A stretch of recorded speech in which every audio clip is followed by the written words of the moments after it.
Rottweilers, Dobermans, and Alsatians, Yes. or German Shepherds. That's your big three, right? It is, yeah. And they are like the doorman of the dog world, aren't they? They're the guards. All three you can imagine in a German helmet. Only in Britain are they called Alsatians. And I met the guy who brought them over to Britain for the first time. And here is the truth about Alsatians. No way was I slighting German dogs. No.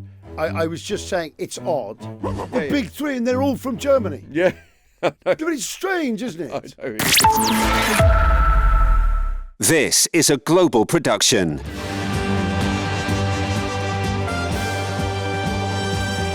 Gavin, she was Horrendous. She's like Bridget Nielsen crossed with Charles Manson. That's the kind of... Yes. Maybe even worse than that. She's like Jackie the Ripper.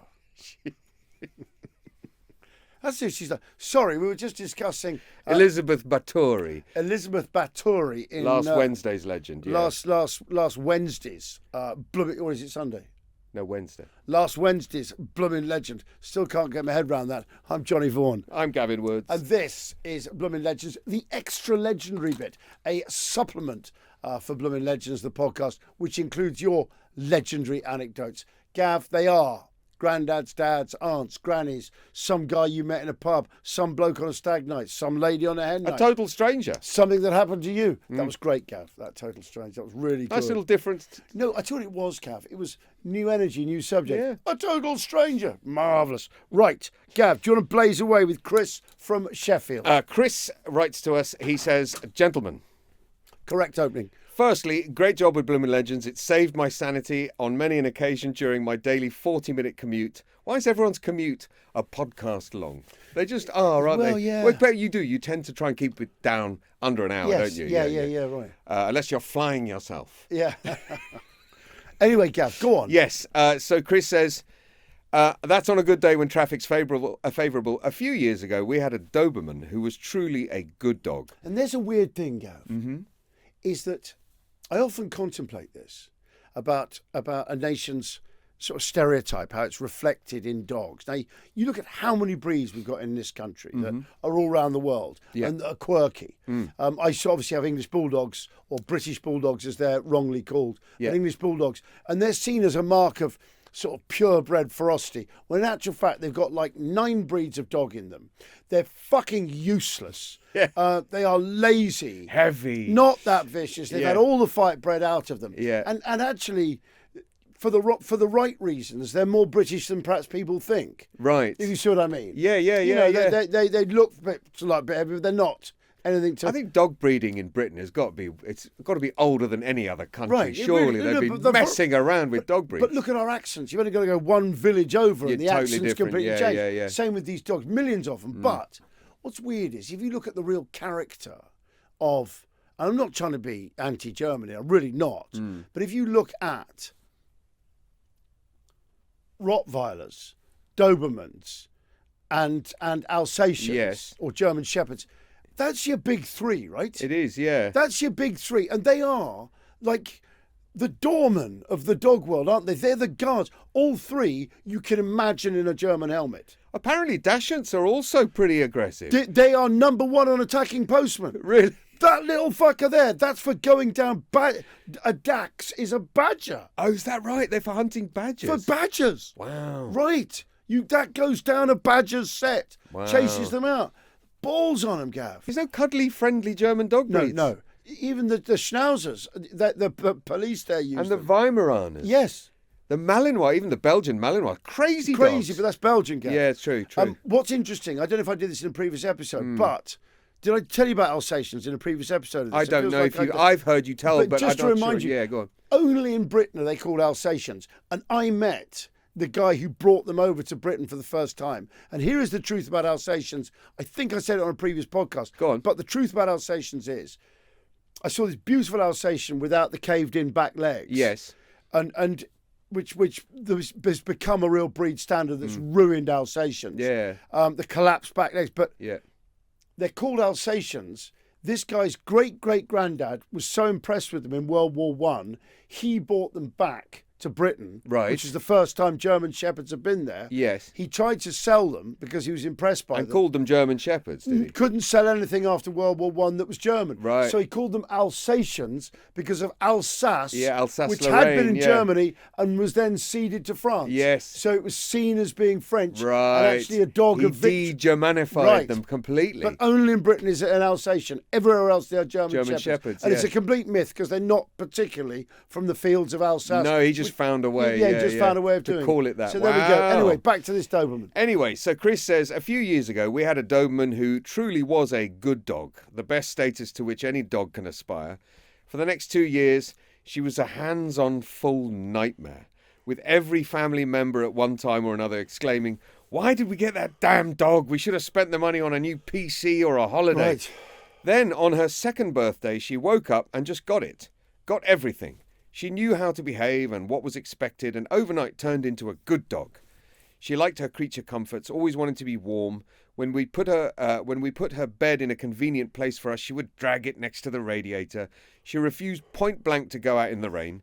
She could be crying to go to the toilet, but would jam the anchors on at the door if it was raining. Yeah. If you had to pick her up to throw her out. Whereupon she'd do it 2 steps from the door and then burst back into the house Nice. and lean against the radiator like a cardboard cutout that had been stacked there. I, at this time, kept koi carp, or more accurately, I kept water. dear. I kept water. If you have to contain it, keep it clean. Check pH levels, ammonia levels, and a host of other things. Oh. The fish, that's just an added bonus. I had to do some urgent maintenance on the pond. That's brilliant, you know. They're really well done, No, that's really well put. described. Is that you're not keeping fish, you're No, keeping you're water. keeping water, That's yeah. right. He obviously, I wonder if you heard that at the pet shop. He's like a water shepherd. Yeah. I had to do some urgent maintenance on the pond that meant it had to be drained for a few days. So I had the idea of hiring a builder's skip, line it with polythene to make a temporary fish hotel. That's genius. One evening I'm watching TV. Holly is playing in the backyard when there's a hammering on the back door like a Gestapo demanding entry. Yeah. When I get German dog. When I get to the door, Holly is knocking it in with one of her front paws and gently holding a 14-ish inch koi in her mouth.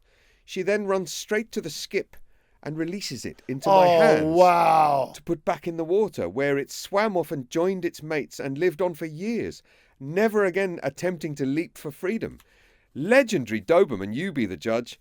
I know she didn't save the life of a person, but she surely saved the life of a koi. Have you seen the price of those things? Yeah, no, it's they're so more than expensive. you'd pay for a human. It's crazy. Are they expensive, really? It's more than you'd pay for a human. Chris, thank you. That's a brilliant Can I just say story. once again, in no way was I slighting German dogs. No. I was just saying it's odd that the big three in the world of Have similar characters, of yeah. security. Yeah. They're not similar characters. They're all German, is what Yeah, I'm saying. yeah. Rottweilers, German Shepherds, Dobermans. But they all have that guard dog characteristic. Right, they're the big three, and they're all from Germany. Yeah. But it's strange, isn't I it? know, it is weird. And Dachshunds. Yeah. Okay, what's next is me. Here we go. Yeah, go on. We've got They're also intelligent, beautiful, and wonderfully loyal dogs. So I'm not slighting them. They're absolutely marvellous. No. And actually, Rottweiler puppies are about the sweetest you Oh, ever so see. cute, Like yeah. all really vicious dogs, Yeah. sweet puppies. Yeah. Right, Gav. This is It's an update from Tertius. This is from Tertius. Esteemed gentlemen, I've got an update about my Pharaoh's curse. I think I may have undone it. After witnessing the occult ritual in the King's Chamber back in 2018, see previous extra legendary bit, I actually took a tiny shard. Oh, you can't say this. You can be done for this. I took a tiny shard of the Great Pyramid back with me to London. I'm pretty sure they hate that. Anyway, took it for good luck. A bit of energised stone, a talisman, if you will. People have called me a tomb raider, but for me, it's just a lucky stone to remind me of the extraordinary thing I experienced. Fast forward to recent times, the USA-Iran war begins in the Middle East, which made trips to Giza, which is where the pyramid is, and it's not a bloke. It's not this Giza. No. Very reasonable. Wow, I love that. Someone who's taking advantage of war. As such, I decided to return, so my friend and I travelled together. This time, I was more prepared for the potential obstacles presented by the East, by which I mean I'd purchased a fedora hat. Okay. I was good to go. There are photographs. You see, he's gone for the indie look. I went all the way back to Giza to return the shard to the pharaohs. Wow. Phew. hopefully changing my future fate from now on. Having done this, my friend and I figured, what the hell, let's go inside some more pyramids. Okay. While we were there, we travelled on to explore the insides of the less famous pyramids of Saqqara and Dasha. Presumably that's the word Sahara as well. Yeah. Anyway, it was in Saqqara where I was pleasantly surprised to see that there was now a sign that had been put up which specifically said, no rituals inside the site. Interestingly, along with laser pointers, megaphones or musical instruments. Wow. Musical instruments would make it a nightmare. Before long, what, you went in there, you had a busker. Can you imagine? I heard you had the time of your... Yeah, right. Nightmare. Anyway. Gangnam Style. Yeah, Gangnam Style. Yeah, right. Yeah, the guys on the tuk-tuks. Yeah. Even so, once inside the heart of the pyramid, a furious Egyptian man came running in and started shouting about how he was calling the police simply because some hippies had started meditating. Right. This was already too deep a foray into the dark arts for him. Me too. Everyone was ushered out pronto. I, however, saw the site being cleared of Westerners as an opportunity. Calmly, I bribed the right people to get me and my friend into a private exploration of some ancient tombs, usually not open to the public, which we now had completely to ourselves. Wow. The few Arabic phrases I happened to pick up on the trip seemed to help open doors too. It was an incredible experience. However, I'm now starting to think that just going on holiday to Benidorm might well be easier next time. It's not, actually. It's hell. Either way, I hope the curse is broken now that I have returned the stone. I'm so glad you've returned the stone. Well done, matey. That's brilliant. Okay, last one, Gav. This one is from Fraser. Fraser says, gentlemen, I've got a pretty bloomin' legendary story for the two of you.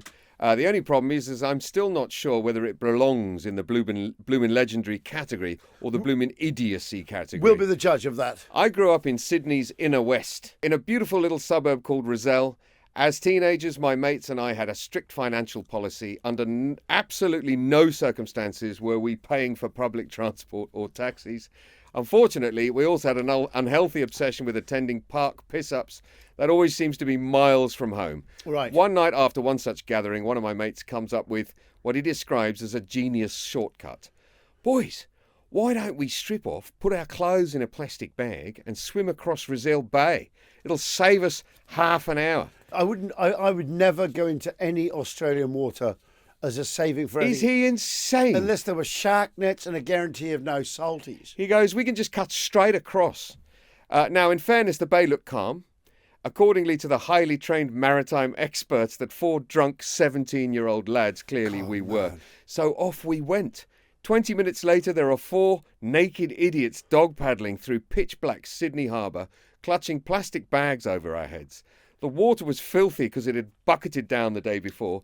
Visibility was 0. And then without warning, massive floodlights lit up the water around us. A speedboat, flat out, heading straight towards us. Cue absolute chaos. 4 blokes screaming, splashing and accusing each other of inventing the world's worst shortcut whilst desperately trying to get out of the way. Somehow, by what can only be described as pure luck, the boat missed us. I don't think it ever saw us. Eventually, we dragged ourselves onto shore exhausted and somewhere between hysterical laughter and genuine trauma. We dusted ourselves off and carried on as if we'd had a normal night.